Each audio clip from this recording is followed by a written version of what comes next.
Olá a todos!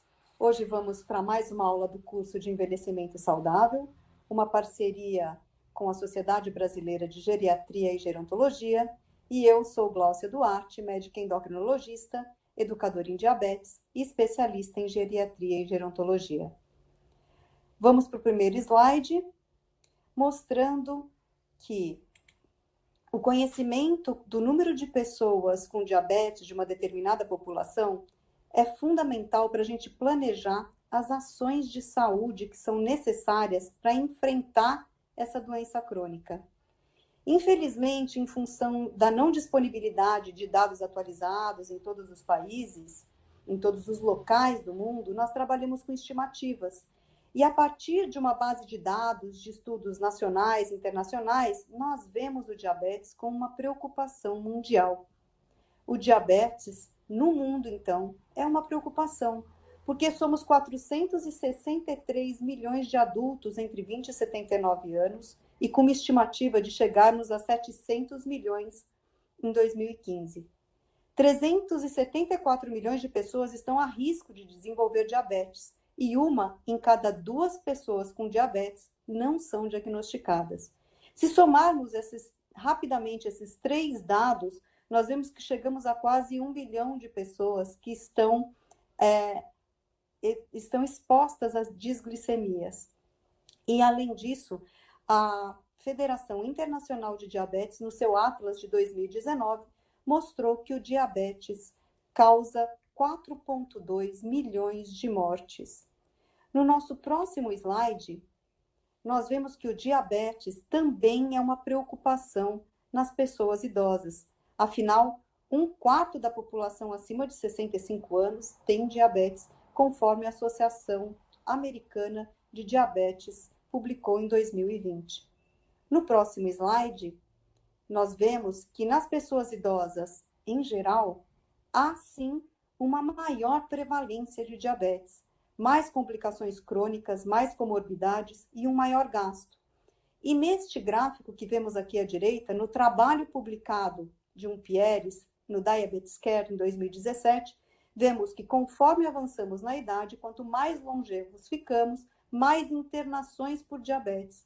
E isso gera mais morbimortalidade. No nosso próximo slide, eu mostro para vocês que o Brasil é o 4º país em número de pessoas com diabetes no mundo. E na nossa região, pela Federação Internacional de Diabetes, que é a região SACA, que envolve a América do Sul e a América Central, 40% das pessoas com diabetes não sabem que têm a doença. Somos 12,5 milhões de brasileiros com diabetes. E o diabetes levou a óbito, direto ou indiretamente, 72 mil pessoas ao ano e no último ano no Brasil. Outros pontos que podemos destacar é que 4 a cada 5 pessoas com diabetes vivem em países de baixa ou média renda. 2/3 das pessoas com diabetes, elas estão vivendo em áreas urbanas e o diabetes está 3 vezes mais presente entre aqueles que têm menor escolaridade. Esses dados nos revelam quanto o diabetes é uma doença crônica que, pelos seus índices de apresentação socioeconômica, podem mostrar desfechos que não são favoráveis. No nosso próximo slide, eu mostro para você que, de certa forma, nas pessoas idosas, o diabetes é uma preocupação diferente. O manejo das pessoas idosas já requer uma avaliação bem regular de aspectos clínicos, aspectos psicológicos, mas inclui também domínios funcionais e sociais. As pessoas idosas com diabetes têm mais altas taxas de mortalidade, maior incapacidade funcional, maior perda muscular e coexistência de doenças como hipertensão, doença coronariana, acidente vascular encefálico, se nós compararmos essas pessoas com os idosos mais velhos que não têm diabetes. Então, o rastreamento das complicações do diabetes nessa população idosa deve ser individualizado e revisado periodicamente, pois os resultados precoces de uma triagem podem afetar as metas e o tratamento, como nós vamos comentar um pouco mais para frente. No próximo slide, eu pergunto, será que o diabetes nas pessoas idosas brasileiras é uma preocupação diferente?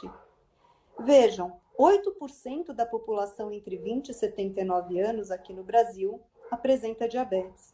E quando analisamos as pessoas acima de 65 anos, vemos que essa porcentagem sobe para 19%.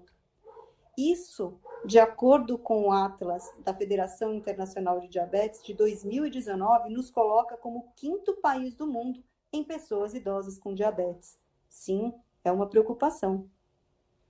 No nosso próximo slide, eu mostro para vocês quais são os fatores que contribuem para esse aumento de diabetes na pessoa idosa. Primeiro, a própria longevidade, né? Estamos vivendo mais e temos uma maior chance de desenvolver doenças crônicas. Depois, a própria genética, que é presente nas doenças crônicas e não seria diferente no diabetes. Existem mudanças no metabolismo da glicose relacionado ao envelhecimento. Por exemplo, uma diminuição de atividade e de número de células beta-pancreáticas. Existe também uma insulino-resistência ao longo do envelhecimento, a obesidade, a presença de sarcopenia, redução da atividade física, sedentarismo e a mudança no padrão alimentar, favoritando aquelas dietas que não são tão saudáveis. Doenças que são coexistentes, que podem levar diabetes na pessoa idosa, doenças que geram insulino-resistência, polifarmácia ou aqueles medicamentos ou fármacos que levam insulino-resistência, e também as mudanças na imunidade relacionadas ao envelhecimento, aquele estado pró-inflamatório que é conhecido como inflamaging. No próximo slide, eu pergunto a vocês de que tipo de diabetes estamos falando. Estamos falando do diabetes tipo 2, basicamente, aquele que corresponde a 90% de todos os casos. Claro que na população idosa também o diabetes tipo 1 aumenta. As pessoas têm maior expectativa de vida e estamos atualmente com melhores recursos tecnológicos, diagnósticos, mas com certeza o diabetes tipo 2, ligado à alimentação não saudável, ao sedentarismo, ao ganho de peso, aqueles com história familiar positiva, é o que leva às maiores complicações nas populações. E essa proporção de diabetes tipo 2 cresce na maioria dos países, em todas as faixas etárias, e não seria diferente na população idosa. Mas estratégias de prevenção eficazes e relacionadas ao comportamento de vida saudável podem nos ajudar muito quando estamos tentando controlar ou melhorar a glicemia, tanto das pessoas de diabetes, quanto da nossa população idosa. No nosso próximo slide, eu falo um pouco sobre a fisiopatologia do diabetes do tipo 2. Essa fisiopatologia, ela é múltipla. Muitos fatores envolvidos. A genética, por exemplo, somada a um estilo de vida inadequado e dentro de um ambiente favorável, que a gente conhece como epigenética, gera e mantém vários fatores, como a dislipidemia, e isso vai se perpetuando a outras consequências. Por exemplo, a dislipidemia leva ao desbalanço de adiponectinas, à saturação do tecido adiposo, a um estoque de gordura ectópica. Isso tem correlação com lipotoxicidade e se apresenta de forma como né, uma resistência insulínica, uma hiperinsulinemia, como esteatose hepática, pode piorar doenças cardiovasculares, obesidade, hipertensão, aterosclerose. Além disso, existem comprovados estudos mostrando alteração da microbiota intestinal e essa inflamação crônica de que falamos. E todas essas interrelações mantêm esses mecanismos ligados ao estresse oxidativo. E esse ciclo vai se perpetuando, vai se reproduzindo através da manutenção do estresse oxidativo, e isso gera as várias complicações conhecidas no diabetes. Então, no próximo slide, eu pergunto como nós podemos prevenir ou atrasar o diabetes do tipo 2? Inicialmente, a ideia é ter uma educação em diabetes com estratégias que suportem o sucesso para as mudanças de comportamento. Que estratégias são essas? São intervenções de estilo de vida, são intervenções farmacológicas e é a prevenção dos fatores de risco para a doença cardiovascular. Como exemplo de intervenção de estilo de vida, eu cito para vocês o Diabetes Prevention Program, ou o estudo DPP, que foi um estudo clínico inglês com ações intensivas no comer saudavelmente, na prática de 150 minutos semanais de atividade física, na cessação de tabagismo, na intervenção tecnológica, como o telemonitoramento, o uso dos smartphones ou os encontros virtuais para monitorização glicêmica. Como intervenção farmacológica, eu cito o exemplo do uso da metformina e da acarbose em indivíduos pré-diabéticos.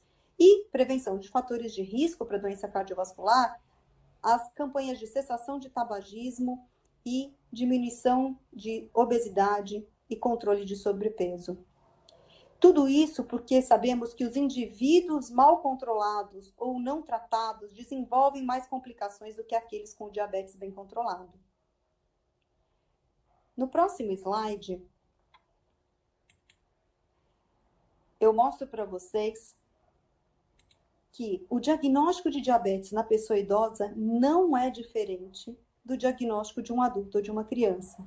Então, consideramos uma pessoa idosa diabética se a sua hemoglobina glicada está acima de 6,5%, se sua glicemia de jejum pelo menos uma vez esteve acima de 126 miligramas por decilitro, e se em 2 horas do teste oral de glicose, a sua glicemia encontra-se acima de 200 miligramas por decilitro. Claro, existe um outro critério, que são sintomas clássicos de hiperglicemia, ou uma crise hiperglicêmica, ou uma glicemia ao acaso acima de 200, e algum dos testes podem estar presentes, 1 ou 2, ou estes sintomas. Assim, também consideramos a pessoa com o diagnóstico de diabetes. No próximo slide, eu mostro para vocês que, embora o diagnóstico de diabetes seja igual para todas as faixas etárias, as metas glicêmicas são diferentes para a população idosa diabética. A Associação Americana de Diabetes classifica 3 módulos para as metas glicêmicas. O primeiro módulo mostra um status saudável. São aquelas pessoas que têm a doença crônica estável, que têm boa cognição, que têm boa funcionalidade. Essas pessoas têm uma meta de glicemia de jejum ou pré-refeição que pode girar entre 90 e 130 miligramas por decilitro. Ao deitar, elas ficam com 90 a 150 como boa meta e têm uma meta de hemoglobina glicada a ser mantida abaixo de 7,5%. Já no segundo status, o status chamado complexo, são as pessoas com múltiplas doenças ou com 2 ou mais alterações de atividade de vida diária ou déficit cognitivo leve a moderado. Essas pessoas têm o jejum que vai girar em torno de 90 a 150, ao deitar 100 a 180 miligramas por decilitro e uma hemoglobina glicada na faixa de 8%. Para as pessoas que são consideradas muito complexas, são aquelas com doenças graves ou em cuidados paliativos, com 2 ou mais alterações nas suas atividades de vida diária ou déficit cognitivo moderado a severo, o jejum e pré-refeições deve ficar entre 100 a 180, ao deitar 110 a 200, e a meta para hemoglobina deve estar por volta de 8,5. No próximo slide, eu mostro para vocês um conceito que também muda para os idosos. Atualmente, temos falado no conceito de tempo no alvo, que é manter a sua glicemia o maior tempo possível entre o intervalo de 70 a 180 miligramas por decilitro. No caso dos idosos, como percebemos pela sua funcionalidade, quanto mais frágil, maior deve ser a parcimônia em avaliar todas as metas, incluindo o conceito de tempo no alvo, que muda para que esta pessoa idosa fique com 50% do seu dia ou mais entre 70 e 180.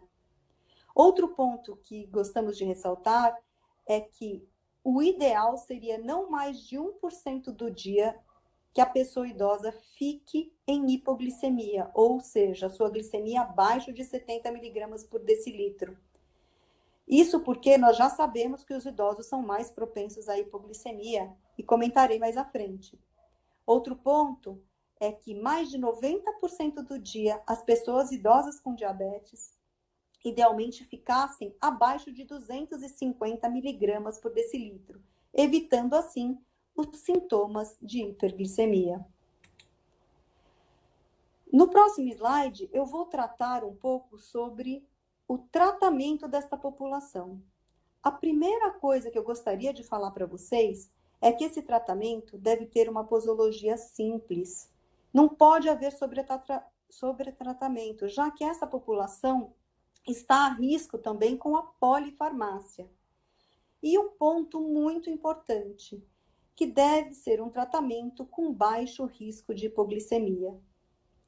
E isso a gente consegue através da educação em diabetes e beneficiando o autocuidado e o autogerenciamento da pessoa idosa com diabetes. E claro, se ela não puder cuidar-se ou gerenciar-se, envolver um cuidador formal ou informal, um familiar. Nesse ponto de baixo risco de hipoglicemia, nós separamos os fármacos em três categorias. Os fármacos seguros e com baixo risco de hipoglicemia, que são considerados metformina, inibidores de DPP-4 e inibidores de SGLT2. Os fármacos que devemos usar com alguma cautela, os agonistas de GLP-1. E os fármacos que vamos usar com moderada cautela, que são as glitazonas, os secretagogos de insulina, e aí encaixam-se as sulfonilureias e as insulinas propriamente ditas. Passando para o nosso próximo slide, eu mostro para vocês o tratamento adequado para a população idosa com diabetes do tipo 2. Ele deve ser individualizado, respeitando decisões compartilhadas, considerar a independência e a autonomia dessa pessoa idosa com diabetes, envolver a família, ter um apoio social para esse tratamento e reconversar ou sempre dialogar sobre o custo. Por que tudo isso? Porque isso gera uma maior aderência da pessoa idosa diabética ao tratamento. E se há maior aderência, há com certeza a diminuição de impacto desfavorável, sejam eles clínicos, psicológicos, funcionais ou sociais. No nosso próximo slide, eu falo para você sobre o impacto clínico. E este impacto que eu chamo a atenção é a hipoglicemia. A hipoglicemia na pessoa idosa diabética tem duas partes principais. A primeira parte é levar em consideração que há uma disfunção autonômica própria do envelhecimento. Isso diminui a ação dos hormônios contrarreguladores e também vai alterar a percepção de taxas glicêmicas menores. Além disso, a desautonomia ela favorece os sintomas neuroglicopênicos, que são tontura, delírio, confusão. E isso é um pouco diferente, porque nós estamos acostumados na população adulta a ver sintomas mais adrenérgicos, tremores, sudorese. Então, esse é um ponto que é um pouco diferente nessa população. Além da desautonomia, da disfunção autonômica própria do envelhecimento, há a diminuição da reserva cortical cerebral, porque há mais acidentes vasculares encefálicos, mais infartos lacunares, mais demência de Alzheimer nessa população. E isso gera uma menor capacidade cerebral de se recuperar completamente dos episódios de hipoglicemia. Então, juntando essas duas partes, a pessoa idosa se mostra mais suscetível às manifestações assintomáticas, hipoglicemias assintomáticas, uma menor percepção dessa hipoglicemia e uma menor condição de correção dessa hipoglicemia. No próximo slide, outro impacto clínico que nós devemos lembrar é a função neurocognitiva. Para todas as pessoas que têm diabetes, existe uma sinalização alterada de insulina. Essa sinalização alterada de insulina pode aumentar o estresse oxidativo, e esse estresse oxidativo aumentar a inflamação crônica. E essa inflamação crônica e esse estresse oxidativo manter toda a sinalização de insulina alterada, gerando uma insulinoresistência e uma intolerância à glicose. As pessoas com diabetes têm maior incidência de demência por todas as causas, seja ela demência de Alzheimer, seja ela vascular, quando a gente compara com os indivíduos normoglicêmicos. Controles glicêmicos inadequados e diabetes de longa duração também foram associados com declínio da função cognitiva. Por isso que é tão importante, na população idosa diabética, haver uma triagem de primeira consulta de função neurocognitiva. E essa triagem deve se repetir toda vez que houver alguma percepção de prejuízo no autocuidado, seja por um declínio clínico ou por um declínio funcional. Outro impacto clínico que eu mostro no próximo slide é que o diabetes é um fator de risco para a doença periodontal. E a doença periodontal mantém o diabetes como fator de risco. Isso porque estudos mostram que a hiperglicemia causa ao longo do tempo alterações de osso alveolar. E essa hiperglicemia mantém uma sinalização pró-inflamatória e uma sinalização pró-oxidativa. No caminho pró-inflamatório, o que nós vemos é uma maior expressão de receptores de produtos finais de glicosilação, os RAGE. Eles vão liberar citocinas pró-inflamatórias no fluido gengival. E no caminho pró-oxidativo, nós vemos um grande aumento dos produtos finais de glicosilação, os AIDs, com essa hiperglicemia mantida. Isso vai gerar alterações microvasculares, aumentar marcadores de disfunção endotelial e marcadores inflamatórios. No próximo slide, começo a falar para vocês sobre o impacto psicológico e eu escolhi o tema diabetes e depressão, por ser mais importante. Nós já sabemos que a depressão é um diagnóstico de 2 ou 3 vezes mais frequente nas pessoas com diabetes, se a gente compara com a população geral. 1 a cada 3 pessoas diabéticas insulinizadas e 1 a cada 4 pessoas diabéticas não insulinizadas tem o diagnóstico de depressão. Mas o diagnóstico de depressão na população idosa diabética é subdiagnosticado, porque existem características clínicas e comportamentais que são comuns às duas doenças. Por exemplo, queixa de fadiga ou cansaço. É uma associação que nós já sabemos que é bidirecional. Uma pessoa idosa diabética pode estar mais deprimida e uma pessoa que está mais deprimida pode ter, e é idosa, pode ter mais disglicemias. Ainda não sabemos o mecanismo ligado a isso, mas sabemos que tem uma alta prevalência e uma alta recorrência. O diagnóstico de depressão e diabetes também mostra ser mais associado a outros transtornos, como de estresse ou sobrecarga e o transtorno de ansiedade. Piora todo o controle clínico e o controle emocional, facilita complicações e tem um custo comportamental e social muito alto.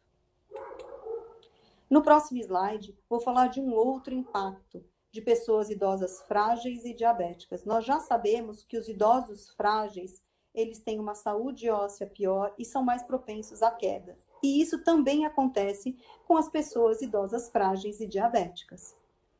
Por isso, existem algumas recomendações, como a inclusão do exercício físico de contrarresistência, que são os exercícios de musculação, a dieta com aporte proteico de 1,2 a 1,5 gramas de proteína por quilo de peso, claro, caso a função seja permissiva a isso, e esses usos de suplementos alimentares que são desenvolvidos especificamente para a população diabética, com maior carga proteica e calórica, foi benéfica para essas pessoas que tinham essa necessidade.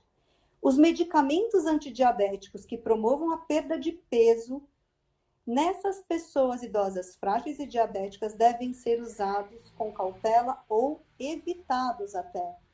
Nós vamos dar preferência a drogas que tenham um peso neutro ao peso, por exemplo, inibidores de DPP-4 e metformina. E a insulina, por ser anabolizante, pode ser usada, mas ela deve ser usada preferencialmente em doses mais baixas. No próximo slide, eu comento com vocês os impactos sociais. Existem muitas complicações e comorbidades sociais associadas ao diabetes.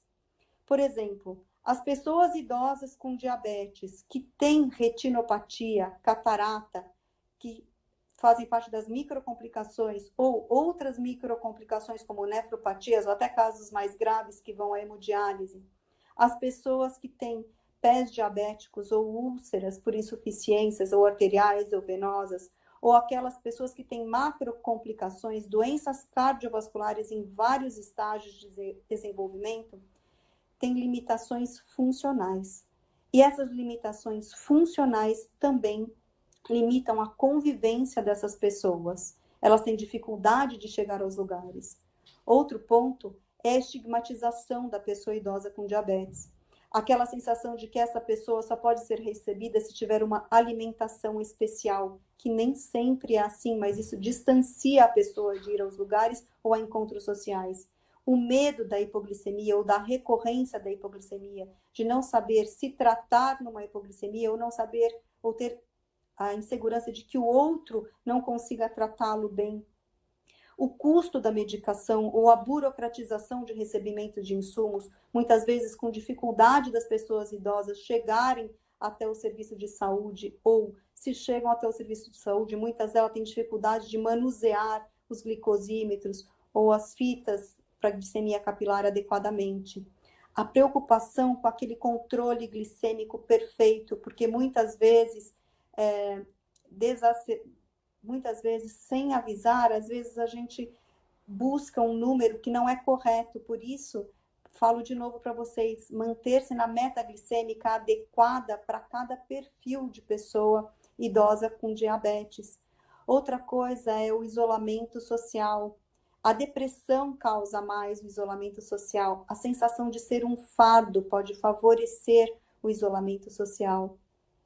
E isso tudo vai impactar na qualidade de vida. No próximo slide eu mostro para vocês como ela é importante. Nas pessoas idosas com diabetes que têm um bom status funcional, que têm poucas comorbidades, que têm diabetes de curta duração, estas merecem metas mais estritas. Mas aquelas pessoas que têm muitas hipoglicemias, que têm uma menor expectativa de vida, comorbidades ou síndromes geriátricas, quedas, fraturas, um status funcional comprometido, polifarmácia, essas pessoas precisam de metas mais flexíveis para garantir a qualidade de vida. No próximo slide, eu deixo para vocês as minhas mensagens finais. Existem sim evidências que os indivíduos com diabetes mal controlado, eles desenvolvem mais complicações e que aqueles com diabetes bem controlados não as desenvolvem. E isso se repete na população idosa, isso não é diferente. Conhecer a epidemiologia mostra a carga que o diabetes representa para o sistema de saúde e o quanto de impacto ele tem. Embora o diagnóstico não seja diferente, as metas do controle glicêmico, os cuidados com o tratamento para a pessoa idosa, dependem muito da sua funcionalidade e têm que ser individualizados. O impacto como hipoglicemia, a função cognitiva, doenças periodontais, a presença de retina e nefropatias, depressão, síndrome de fragilidade, embora elas não sejam exclusivas, elas devem ser criadas e seguidas periodicamente nessa população, já que essa população se encontra em maior risco. E a prevenção com o olhar gerontológico pode gerar, sim, para essa população específica, uma melhor qualidade de vida. No próximo slide, mostro para vocês a bibliografia que foi usada. No próximo, o que usamos de abreviação. E eu queria agradecer, no próximo slide, muito a presença de vocês aqui comigo.